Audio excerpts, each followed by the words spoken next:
Hello प्यारे बच्चों। कल आप लोगों का 10th सीबीएसई का पहला बोर्ड एग्ज़ाम है और बच्चे अभी भी कुछ परेशान हैं कि सर लास्ट मोमेंट पे मुझे क्या करना है और कौन से हम लोग फॉर्मूले को रिवाइज करें या कौन से क्वेश्चंस को लगाए लास्ट मोमेंट पे। तो बेटा ये वीडियो केवल इसलिए है कि लास्ट मोमेंट पे आप लोगों को आज के दिन क्या करना है ताकि कल का पेपर आपका बहुत अच्छे से जाए। मैं आपको कुछ छोटे छोटे ऐसे पॉइंट्स बताऊंगा जो आपको कल के एग्जाम में बहुत हेल्प करेंगे। आप सारे पॉइंट्स को बहुत ध्यान से सुनना। चाहो तो इन सारे पॉइंट्स को आप कम से कम 7-8 में आपको ऐसे पॉइंट्स बताऊंगा जो आप अपने पास लिख लेना, जो आपको बहुत हेल्प करेंगे कल के एग्जाम में। ठीक है, पहली चीज, कल के एग्जाम को लेकर के बच्चों आप लोग को बिल्कुल टेंशन नहीं लेना है।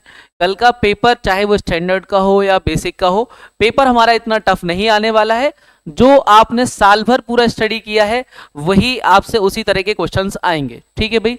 दूसरी बात, सबसे पहले अगर हम बात करें बेटा तो आज के दिन मुझे 16 फरवरी को क्या करना है, तो 16 फेब वाला डे हमें कैसे यूटिलाइज करना है। बच्चों आज लास्ट डे हमारे पास बचा हुआ है और लास्ट मोमेंट पे हम लोग कोशिश करेंगे कि नंबर ऑफ क्वेश्चंस उतने ना प्रैक्टिस करके सबसे पहले हम लोग काम करें बेटा फॉर्मूला शीट पर। तो हमारा जो पहला पॉइंट है बेटा वो यही है कि हम लोग आज के दिन ओनली फॉर्मूले को रिवाइज करेंगे और खाली फॉर्मूले को रीड नहीं करना है। आपको हर फॉर्मूले को एक बार लिख करके देखना है, चाहे वो रियल नंबर से हो चाहे पॉलिनोमियल से हो। जितने भी टाइप के आपने पॉइंट्स पढ़े हैं आपके सारे के सारे पॉइंट्स रिकॉल होने चाहिए, सारे पॉइंट्स फिंगर टिप्स पर होना चाहिए कि भाई पॉलिनोमियल के अंदर जब क्वाड्रेटिक इक्वेशन दी होती थी उसके सम ऑफ रूट्स क्या होता था, प्रोडक्ट ऑफ रूट्स क्या होता था, रेसिप्रोकल ऑफ रूट्स क्या लेट करते थे, अगर एक रूट दूसरे का निगेटिव है तो क्या लेट करते थे। इस तरह के मैंने आप लोगों को हर चैप्टर के ऊपर पॉइंट्स लिखाए हैं। तो आप from real number two probability सारे चैप्टर्स के सबसे पहले ना पॉइंट्स रिकॉल करो कि कौन कौन से पॉइंट्स थे। अगर आप पॉइंट्स रिकॉल कर लोगे, रिकॉल करने के बाद सारे पॉइंट्स को लिख करके देखना, तो उससे आपको कॉन्फिडेंस आ जाएगा। इवन आज जब आप पूरा जब एक अच्छे से रेडी कर ले तो सुबह उठ करके एक बार सारे फॉर्मूले 1 to 14 तक वही लिख करके देखना है। अब लास्ट मोमेंट पे हमें कुछ भी नया नहीं पढ़ना है। रिमेंबर, अब कुछ भी नया नया नहीं पढ़ेंगे हम लोग। केवल क्या पढ़ेंगे बेटा, अब जो भी हमने पूरे साल भर में पढ़ा है वो हमारा मोर देन इनफ कंटेंट है। हम लोग उसी मटेरियल को बार बार रिपीट करेंगे। दूसरा पॉइंट बेटा सेकंड याद रखना कि भाई मैंने आप लोगों को ड्यूरिंग हम लोगों ने इतने सारे सैंपल पेपर प्रैक्टिस किए हुए हैं, तो सारे सैंपल पेपर्स में आप लोगों ने ध्यान दिया होगा कि हम लोगों ने केवल 2 घंटे का ही मार्जिन लिया था। अब आपको करना यह है कि जब आप पेपर सॉल्व करोगे तो आपके दिमाग में होना चाहिए कि मुझे पूरा का पूरा पेपर 2 आवर में सॉल्व करना है। बट याद रखना कि ये जो 2 आवर में आप सॉल्व करोगे तो उस समय बच्चों आप लोग अपना एक एक सेक्शन बना लेना कि भाई सेक्शन ए से लेकर के और सेक्शन ई तक आते आते किस सेक्शन को आपको कितना टाइम देना है ये पहले से आप फिक्स कर लेना। ऑलरेडी आपने बहुत सारे सैंपल पेपर लगाए होंगे और आप लोगों को इसमें ये कंफ्यूजन होगा कि भाई किस सेक्शन में कितना हम लोग टाइम दे। तो ऑलरेडी आपने जब इतने पेपर लगाए तो आपको एक बेसिक आइडिया लग चुका होगा कि अब कितने समय देना है। मैं आपको सजेस्ट करूंगा कि भाई सब सेक्शन में, मतलब जैसे पहले सेक्शन को जैसे 20 क्वेश्चन आना है तो इन 20 क्वेश्चन में आप 20 मिनट्स दे दो, इनफ है। ठीक है, आपके पास ये हर एक सेक्शन का एक टाइम लॉट पहले से दिमाग में सेट होना चाहिए। हर एक बच्चा अपने अपनी कैपेबिलिटी के अकॉर्डिंग किस सेक्शन को कितना टाइम देना है उसको उतने ही टाइम में करना, बट आपका जो टोटल सम अप आए वो आना चाहिए 2 आवर। तो पहले ये आपको याद रखना है कि पहले आप लोगों को फॉर्मूला रिवाइज करना है। सेकेंड थिंग जो अपने दिमाग में सेट करना है वो सारे section A B C D E सभी के अंदर बेटा आपको टोटल जो टाइम बनाना है वो 2 घंटे का बनाना है। एक और पॉइंट बेटा आपके लिए, प्रेजेंटेशन। अच्छा, प्रेजेंटेशन के मार्क्स जो हैं स्टार्टिंग में, अब देखिए कई सारे बच्चे मुझसे ये सवाल पूछते कि सर पहले सेक्शन ए अटेम्प्ट करे या बी अटेम्प्ट करे, सी अटेम्प्ट करे या डी। देखो बेटा इसमें कोई भी प्रॉब्लम नहीं है कि आप कोई भी सेक्शन अटेम्प्ट कर सकते हो, चाहे आप ए अटेम्प्ट करो या बी या सी या डी या फिर ई, इसमें कोई दिक्कत नहीं है। बट स्टार्टिंग में आप उन्हीं सेक्शंस को करना जिसमें आप बहुत ज्यादा कंफर्टेबल हो, जहां आप अपनी प्रेजेंटेशन बहुत अच्छे दे सकते हो। इनिशियल फेज में कम से कम आपके 4 से 6 पेजेस ऐसे होना चाहिए जहां आप इस तरीके से चीजें प्रेजेंट करें जहां पर कोई भी मिस्टेक ना हो पाए। तो ये अगर आपको हैबिट ए की है तो ए करिएगा, बी की है तो बी करिएगा, ये आपकी चॉइस है। और जो आपने प्रैक्टिस कर रखी है, सपोज किसी बच्चे ने कहा कि मैं तो लाइन से सारे सेक्शन करता हूं, कोई प्रॉब्लम नहीं है। अगर कोई लास्ट का सेक्शन ई पहले अटेम्प्ट करना चाहता है, वो उसमें ज्यादा कंफर्टेबल है, तो पहले ई कर लेना। अच्छा, जैसे ही आपको पेपर जो स्टार्टिंग में मिल जाएगा, 15 मिनट आपको रीडिंग के लिए मिलेगा, और जब आप पूरा पेपर रीड कर लें, तो रीड करने के बाद उसमें आपको खुद ही पता पड़ जाएगा कि किस सेक्शन में आप सबसे ज्यादा कंफर्टेबल हैं, आप उसी सेक्शन को पहले अटेम्प्ट करना।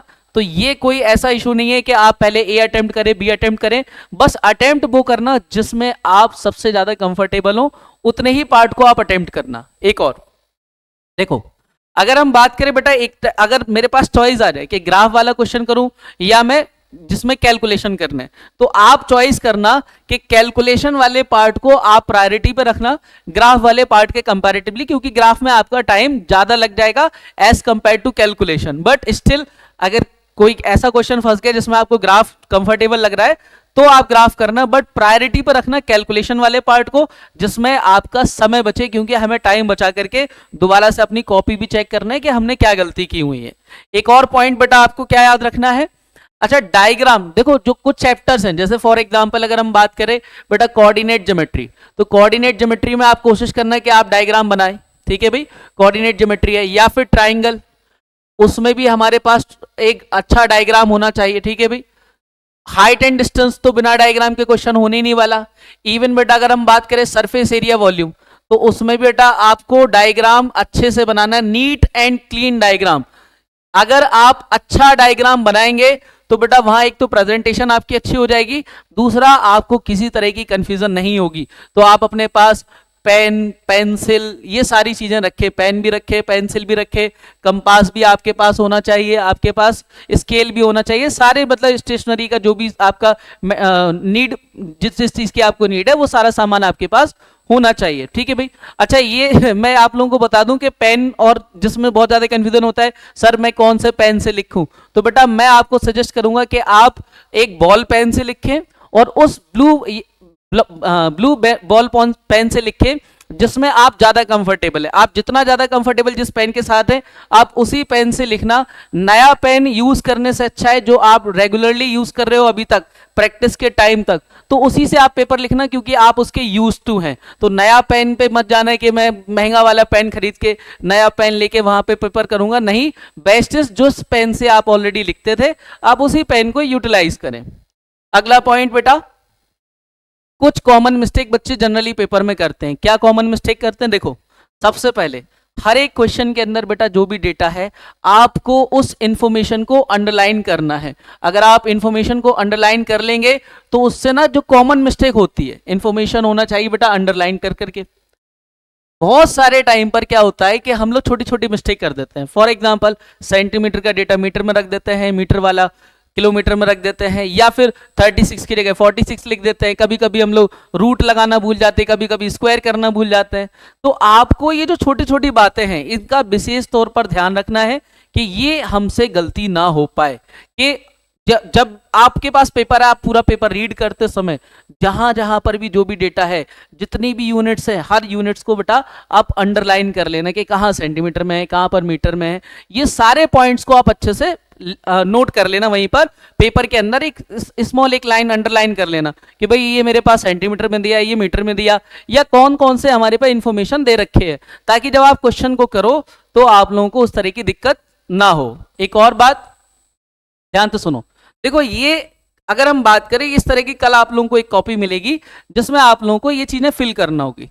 देखिए, जब आपके पास पेपर आ जाए, कॉपी आ जाए, तो आप डायरेक्टली कॉपी फिल मत करना। आप पहले कॉपी का फर्स्ट पेज पलटना, उसके जस्ट नीचे ही बेटा पीछे ही पेज पर कुछ पॉइंट्स लिखे होंगे, इंस्ट्रक्शन लिखे होंगे, हाउ टू फिल, कौन कौन से आप पेन यूज कर सकते हो। जैसे जेल पेन भी अलाउड है, बॉल पेन भी अलाउड है, बट बॉल पेन को ज्यादा प्रेफरेंस में दे रहा हूं ताकि आप लोगों का वहां पर किसी तरह का, क्योंकि जेल पेन में बेटा हमारे पास चीजें खराब हो सकती है, बट बॉल पेन में ऐसा नहीं होगा।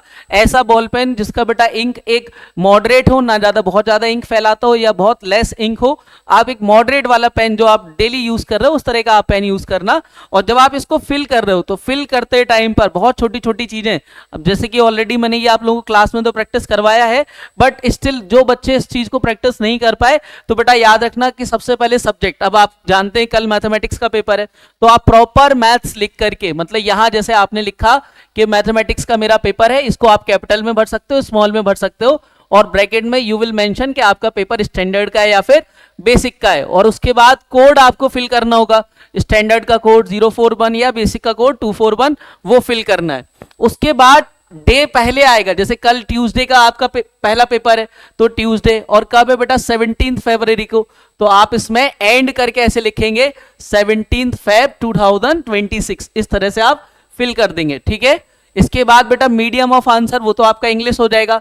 कोड नंबर बेटा आपको पेपर पे मिलेगा, सेट नंबर भी आपको पेपर पे मिलेगा, और ये कोड नंबर और सेट नंबर अच्छे से मैच कर लेना, इसमें कोई गड़बड़ नहीं होना चाहिए, ठीक है भाई। नंबर ऑफ सप्लीमेंट्री बुक्स अगर आपने यूज की हैं तो कितनी यूज की हैं, 1 2 3 4 ये आपको मेंशन करना पड़ेगा, वो तो लास्ट में है। ये फिल जब आप पूरा पेपर कर लोगे उसके बाद आपको इसको फिल करना है। उसके बाद ये सारी चीजें पर्सन विद डिसेबिलिटीज, अगर कोई हमारे पास स्पेशली एबल्ड बच्चा है तो वो इस चीज के लिए फिल कर सकता है, बट हमारे पास तो जैसे हमारी कोचिंग में तो कोई भी ऐसा पर्सन नहीं था, तो आप इस पर नो टिक करके और सीधे सीधे नो फिल करके आप आगे बढ़ जाएंगे, ठीक है। उसके बाद अगेन आपको सब्जेक्ट भरना पड़ेगा। यहाँ आपका स्कूल नंबर जो भी होगा बेटा, स्कूल का कोड आपको एडमिट कार्ड पे मिल जाएगा।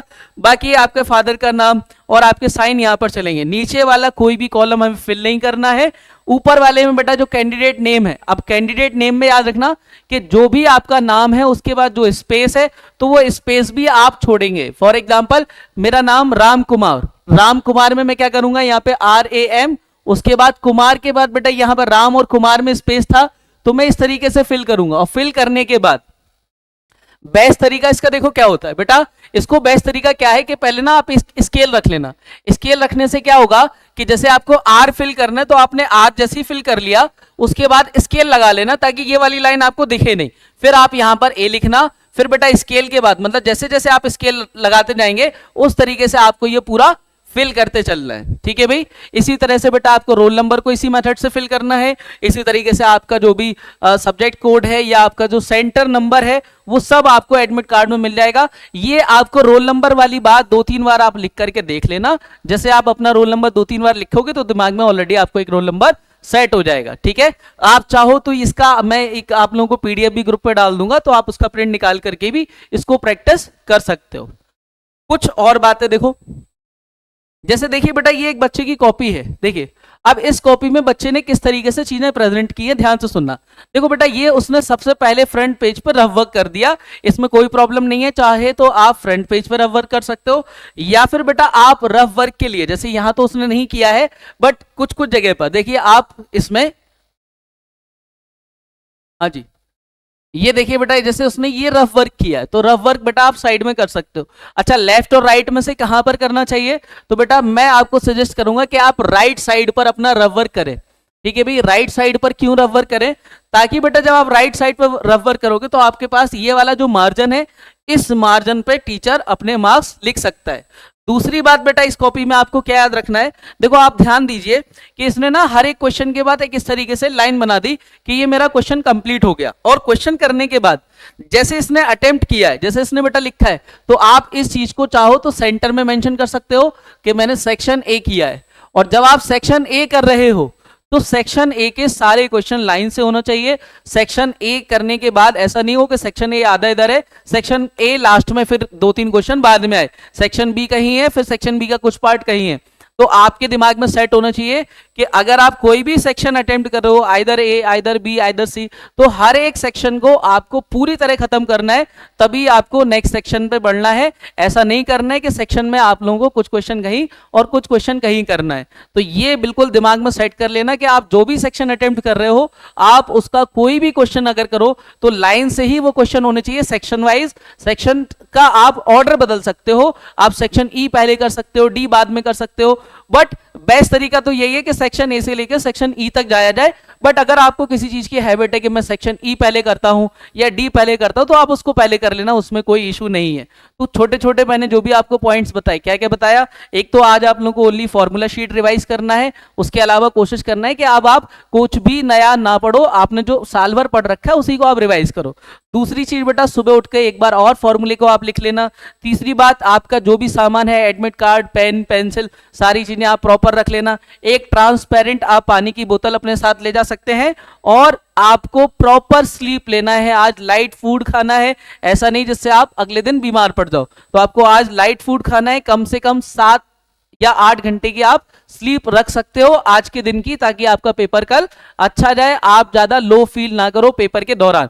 पेपर के लिए बेटा आपको 10 बजे पहुंचना है, आप 9:45 तक कोशिश करना आप सेंटर तक पहुंच जाएं।